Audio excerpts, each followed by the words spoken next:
Assalamualaikum warahmatullahi wabarakatuh. Hai adik-adik, kembali lagi di video untuk pertemuan yang kedua di mata kuliah IPA. Nah, kali ini kita membahas tentang konsep dasar IPA dan pap smear. Adik-adik, sebelum kita membahas tentang pembelajaran IPA dan pap smear, kita harus juga mengetahui apa sih pengertian dari kanker itu. Nah, kanker adalah pertumbuhan sel yang tidak normal atau terus-menerus dan tak terkendali, dapat merusak jaringan sekitarnya, serta dapat menjalar ke tempat lain yang jauh dari asalnya, yang disebut dengan metastasis. Sel kanker bersifat ganas dan dapat menyebabkan kematian. Dapat berasal atau tumbuh dari setiap jenis sel di tubuh manusia. Setelah kita mengetahui apa arti dari kanker itu, nah kita harus juga mengetahui tentang apa sih pengertian kanker rahim itu. Nah, kanker rahim itu adalah keganasan yang terjadi berasal dari sel leher rahim. Kanker leher rahim ini menurut WHO penyebab kematian kedua di dunia yang terbanyak, yaitu sebanyak 13%. Dari 12 juta penderita kanker leher rahim, 7,6 juta diantaranya meninggal dunia. Nah, di Indonesia, insiden tertinggi setelah kanker payudara yaitu 17 per 100.000. Kasus rawat inap pada kanker leher rahim ini sebanyak 5.349 kasus atau 12,8%. Pesan utama dari Program Nasional Gerakan Pencegahan dan Deteksi Dini Kanker Leher Rahim dan Kanker Payudara, nah ini adalah mencegah lebih baik dari mengobati. Upaya pencegahan yang bisa dilakukan, yang pertama, pola hidup sehat dengan cerdik dan deteksi dini dengan IPA dan pap smear. Nah, cerdik itu adalah C adalah cek kesehatan secara teratur, E enyahkan asap rokok, R rajin aktivitas fisik, D diet sehat dengan kalori seimbang, I istirahat cukup, K. Kelola stres. Saran pemeriksaan yaitu perempuan 20 tahun ke atas dan diprioritaskan pada usia 30-50 tahun. Deteksi dini kanker leher rahim dilakukan pada kelompok sasaran perempuan usia 20 tahun ke atas. Namun, prioritas program deteksi dini di Indonesia pada perempuan usia 30-50 tahun dengan target 50% perempuan yang ada di Indonesia. Yang selanjutnya adalah penyebab kanker leher rahim. Hampir seluruh kanker leher rahim ini disebabkan oleh infeksi human papilloma virus atau HPV atau virus papilloma pada manusia. Virus ini relatif kecil dan hanya dapat dilihat dengan alat mikroskop elektron. Ada beberapa tipe HPV ini yang menyebabkan kanker, yaitu tipe 16 dan tipe 18 yang sering dijumpai di Indonesia, serta tipe lain yaitu 31, 33, 45, dan lain-lain. Bagaimana terjadi infeksi HPV dan kanker leher rahim? Hampir 100% infeksi HPV ditularkan melalui hubungan seksual. Penderita infeksi HPV umumnya tidak mengalami keluhan atau gejala. Setiap 1 dari 10 orang perempuan yang terinfeksi HPV, 10%-nya akan mengalami perubahan menjadi sel lesi prakanker atau displasia pada jaringan epitel leher rahim. Kanker dapat terjadi dalam waktu 2-3 tahun setelah infeksi.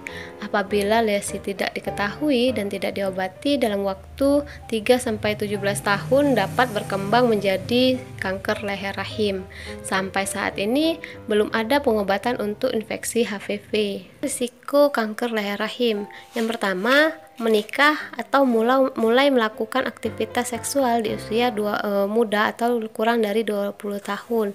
Berganti-ganti pasangan seksual, melakukan hubungan seks dengan pria yang sering berganti-ganti pasangan. Faktor selanjutnya yaitu riwayat infeksi daerah kelamin atau radang panggul atau IMS, merokok atau terpapar asap rokok atau perokok pasif, perempuan yang melahirkan banyak anak. Selanjutnya, memiliki riwayat keluarga dengan kanker, kurang menjaga kebersihan alat kelamin, adanya riwayat tes pap yang abnormal sebelumnya, penurunan kekebalan tubuh misalnya karena HIV/AIDS dan penggunaan obat-obatan kortikosteroid dalam waktu panjang.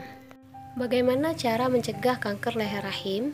Yang pertama, pencegahan yang utama adalah tidak berperilaku seksual berisiko untuk terinfeksi HPV seperti tidak berganti-ganti pasangan seksual dan tidak melakukan hubungan seksual pada usia dini atau kurang dari 20 tahun. Selain itu, juga menghindari faktor risiko lain yang dapat memicu terjadinya kanker seperti paparan asap rokok, menindaklanjuti hasil pemeriksaan PAPS dan IFA dengan hasil positif, dan meningkatkan daya tahan tubuh dengan mengkonsumsi makanan dengan gizi seimbang dan banyak mengandung vitamin C, A, dan asam folat.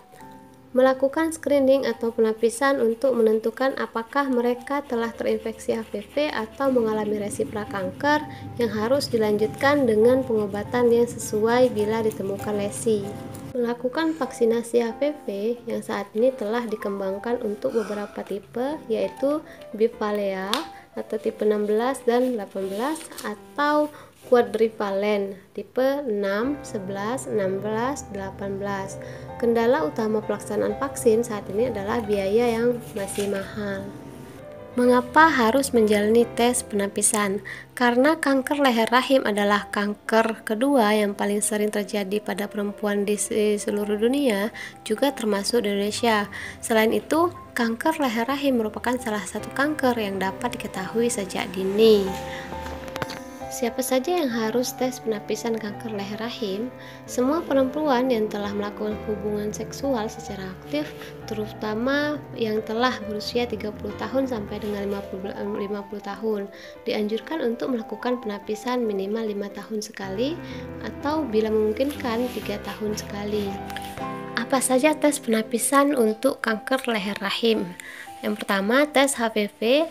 Tes HPV ini menggunakan teknik pemeriksaan molekuler DNA yang terkait dengan HPV diuji dari sebuah contoh sel yang diambil dari leher rahim atau liang senggama. Yang kedua, tes PAPS atau pap smear, pemeriksaan sitologis dari apusan sel-sel yang diambil dari leher rahim. Slide diperiksa oleh teknisi sitologi atau dokter ahli patologi untuk melihat perubahan sel yang mengindikasikan terjadinya inflamasi, displasia, atau kanker. Ketiga, tes IFA. IFA ini adalah pemeriksaan infeksi visual dengan mata telanjang atau tanpa pembesaran seluruh permukaan leher rahim dengan bantuan asam asetat atau cuka yang diencerkan. Pemeriksaan dilakukan tidak dalam keadaan hamil ataupun sedang haid. Yang keempat adalah cervicografi. Kamera khusus digunakan untuk memfoto leher rahim. Film dicetak dengan foto diinterpretasikan oleh petugas terlatih.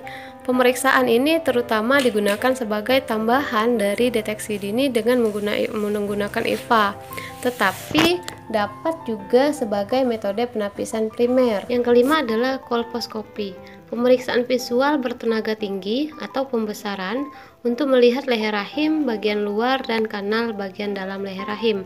Biasanya disertai biopsi jaringan ikat yang tampak abnormal, terutama digunakan untuk mendiagnosa. Pengertian IFA. IFA adalah inspeksi visual asam asetat yang merupakan cara sederhana untuk mendeteksi kanker leher rahim sedini mungkin. IFA merupakan pemeriksaan leher rahim atau serviks dengan cara melihat langsung dengan mata telanjang leher rahim setelah leher rahim dipoles dengan larutan asam asetat 3% sampai 5%.